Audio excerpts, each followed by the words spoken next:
लेकिन बक्सर की सभा में जिस तरह से 17 अगस्त 2025 को नहीं विदेश धरती पर बिहारी युवाओं को स्थापित करने का एक महत्वपूर्ण केंद्र के रूप में स्थापित होगा।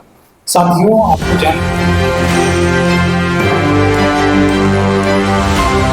विरासत रही है महिला सशक्तिकरण का, तो हमारे काम किया हमारे मुख्यमंत्री नीतीश कुमार जी ने।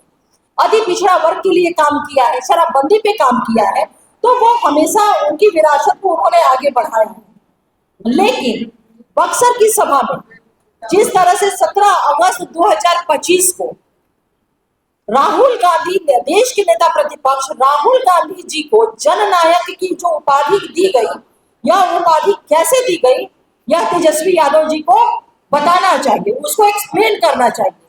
क्योंकि जननायक कर्पूरी ठाकुर साहब को जो जननायक की उपाधि मिली, वो बिहार के जन के द्वारा, जनता के द्वारा ये उपाधि मिली और लोगों ने उनको जननायक बनाया। उनके कर्मों ने, उनके संघर्षों ने उन्हें जननायक बनाया। लेकिन राहुल गांधी जी जननायक की उपाधि स्वयं वो ले लिए, ये कैसे लिए नेता प्रतिपक्ष को, इसमें उनको खुलासा करना चाहिए। 19 अगस्त 2025 से हमारी पार्टी, हमारे प्रवक्तागण और हमारे नेतागण लगातार इस बात पे सवाल उठाते रहे हैं।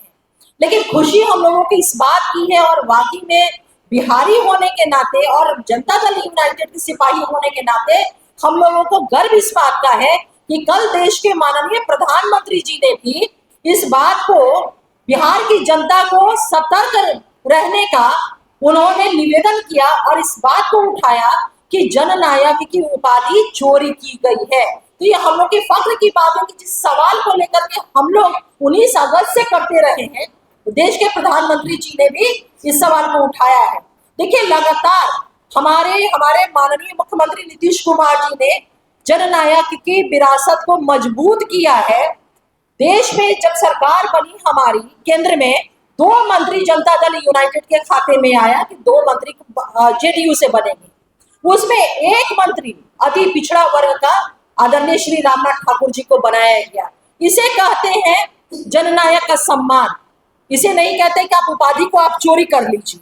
दूसरी बात, मैं एक चीज और कहूंगी आप लोगों की कि माननीय मुख्यमंत्री श्री नीतीश कुमार जी ने पहले इस वर्ग को सामाजिक तौर पे सशक्त किया, फिर आर्थिक रूप से मजबूत किया, जाति आधारित गणना करा करके, कास्ट और सर्वे करा करके उन्होंने अति पिछड़ा समाज का जो तादाद है, जो उनकी जनसंख्या है, उसको उन्होंने स्पष्ट किया और उनके कौशल को, उनका जो स्किल्ड है, उसको प्रशिक्षण देने के लिए अब जननायक कर्पूरी ठाकुर साहब के नाम पे यूनिवर्सिटी का गठन किया गया है।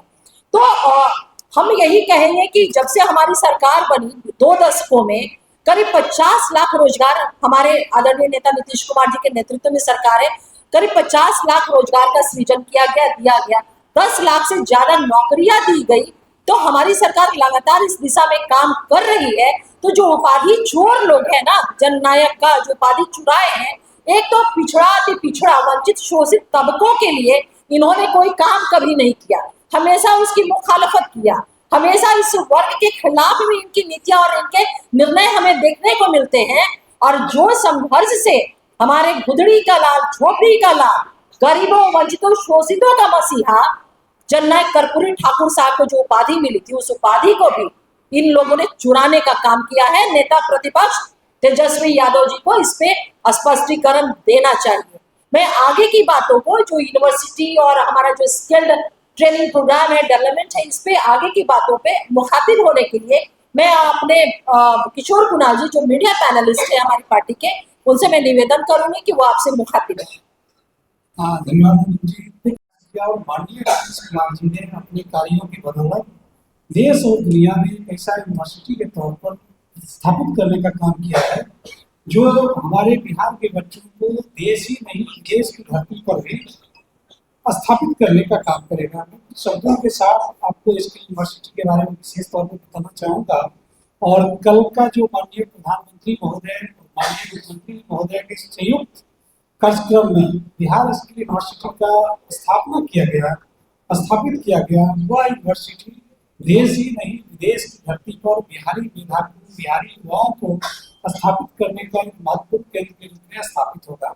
साथियों, आपको जानकर खुशी होगी कि जो यूनिवर्सिटी प्लान किया गया है, जो यूनिवर्सिटी स्थापित करने की बात की गई है, उस यूनिवर्सिटी के कुलाधिपति माननीय मुख्यमंत्री जी होंगे।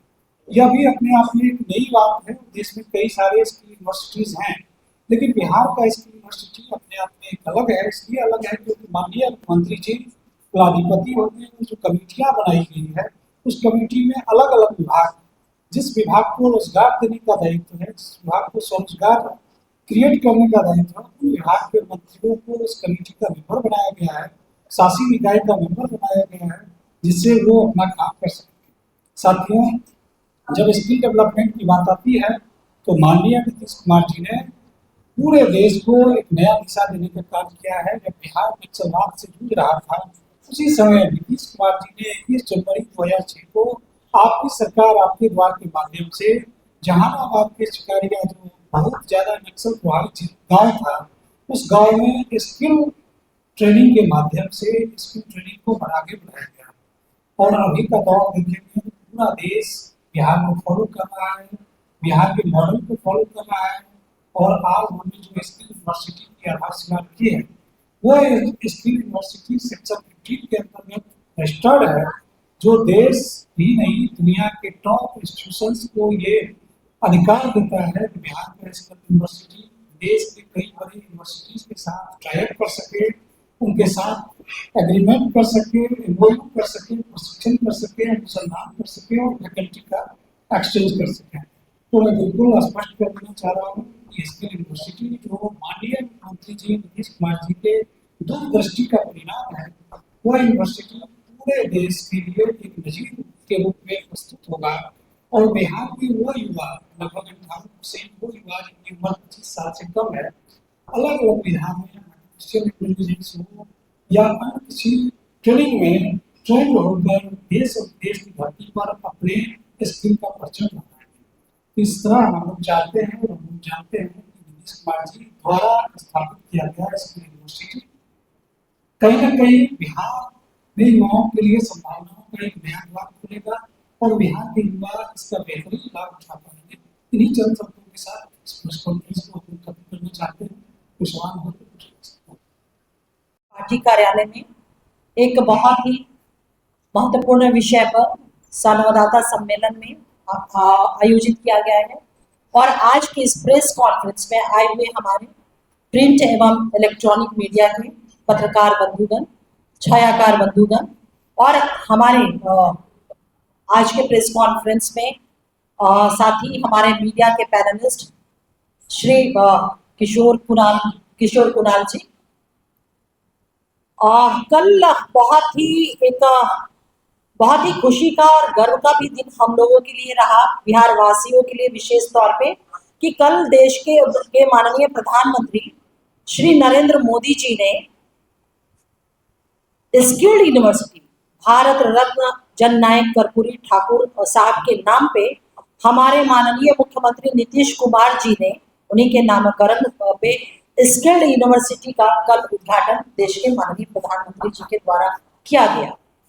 और ऐसा नहीं है कि सिर्फ इस विश्वविद्यालय का नामकरण जननायक भारत रत्न कर्पूरी ठाकुर साहब के ऊपर किया गया है, बल्कि हमारे आदरणीय मुख्यमंत्री, हमारे आदरणीय नेता के द्वारा बहुत सारे ऐसे बिहार में संस्थान स्थापित हुए हैं, इंस्टीट्यूशन स्थापित हुए हैं, जिसका नामकरण जननायक के नाम पे किया गया है। जैसे मान लीजिए जननायक कर्पूरी ठाकुर साहब के नाम पे प्रत्येक जिले में कर्पूरी छात्रावास है बच्चों के लिए, और यूनिवर्सिटी और भी बहुत सारे संस्थान हैं, जहां एक तरफ हमारी सरकार, हमारे आदरणीय नेता नीतीश कुमार जी जननायक के सपनों को साकार करने के लिए, उनके प्रयासों को साकार करने के लिए वो रात दिन काम कर रहे हैं। और जननायक कर्पूरी ठाकुर साहब की कोशिश क्या थी? उनकी कोशिश तो यही रही ना कि जो कमजोर तबका हमारा है, हमारा कमजोर तबका आगे बढ़े, विकास की मेन स्ट्रीम में आए, हमारे कमजोर तबके के बच्चे वो शिक्षा को ग्रहण करें, उनका जो स्किल्ड है, स्किल्ड को का डेवलपमेंट कर करके उनको आगे बढ़ाया जाए, उन्हें रोजगार से जोड़ा जाए, और पूरा जीवन उन्होंने इसके लिए कोशिश भी किया है। माननीय मुख्यमंत्री नीतीश कुमार जी के द्वारा जो स्किल्ड यूनिवर्सिटी की स्थापना की गई है, इसमें कहीं दो राय नहीं है कि जो जननायक के प्रयास रहे, उनके जो सपने रहे, उन सपनों को, उन प्रयासों को साकार करने के लिए यह यूनिवर्सिटी एक सशक्त माध्यम बनेगा। देखिए, विपक्ष के द्वारा हमेशा जननायक कर्पूरी ठाकुर साहब को अपमानित करने का काम किया गया। जहां एक तरफ हम अपने भारत रत्न कर्पूरी ठाकुर साहब को सम्मान देने का काम करते हैं, वहीं पे विपक्ष उनको तरह तरह के शब्दों से, अल्फाजों से उपाधि की चोरी करता है। तो जननायक का अपमान लालू परिवार के राजनीति का डीएनए का बहुत बड़ा अहम हिस्सा है। और देखिए, वो दिन हम लोगों ने हमेशा प्रेस कॉन्फ्रेंस के माध्यम से आप लोगों को अवगत भी कराया है कि जब एक बार सदन चल रहा था, माननीय जननायक कर्पूरी ठाकुर साहब की तबीयत नासाज थी और उन्होंने एक पत्र लिखा था। उस वक्त आदरणीय लालू प्रसाद यादव जी के पास गाड़ी हुआ करती थी, गाड़ी में जीप हुआ करता था। उनकी तबीयत खराब थी, उन्होंने एक पत्र लिखा था कि आदरणीय लालू जी तबीयत नासाज है, आने में थोड़ी सी दिक्कत हो रही है, जीप भेज दीजिए तो मैं सदन में आ जाऊं। उसी पत्र पे आदरणीय लालू जी ने जवाब में लिखा कि इतना दिन मुख्यमंत्री रहे हैं, काहे नहीं एगो गाड़ी खरीद लेते हैं, जीप में तेल नहीं है, रिक्शा से आ जाइए, ऐसे शब्द लिखे थे और हस्ताक्षर। मैं नेता प्रतिपक्ष से ये कहना चाहती हूँ कि अगर उनमें हिम्मत है और साहस है तो वो इस बात को स्पष्ट करे कि क्या उस पत्र पे जो हस्ताक्षर लालू प्रसाद यादव जी का किया हुआ है, क्या वो हस्ताक्षर उनके पिताजी का नहीं है। माननीय मुख्यमंत्री नीतीश कुमार जी ने जो जननायक के सपने रहे हैं उसको साकार करने के लिए करीब 2 दशक से हमारी सरकार रही, वो लगातार काम करते रहे।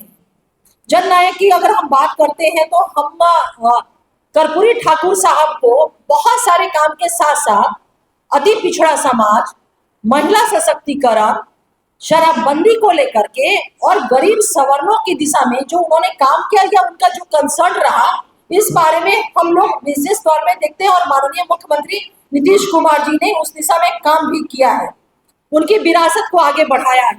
विमेन एम्पावरमेंट की दिशा में 50% का आरक्षण दिया, 35% का आरक्षण नौकरियों में दिया, पुलिसिंग में बेटियां सबसे ज्यादा है। आर्थिक रूप से मजबूत करने के लिए महिलाओं को जीविका का गठन किया गया। विभिन्न रोजगार योजनाओं का, मुख्यमंत्री रोजगार योजना, अभी हाल में आपने देखा कि 10,000 की राशि भेजी गई।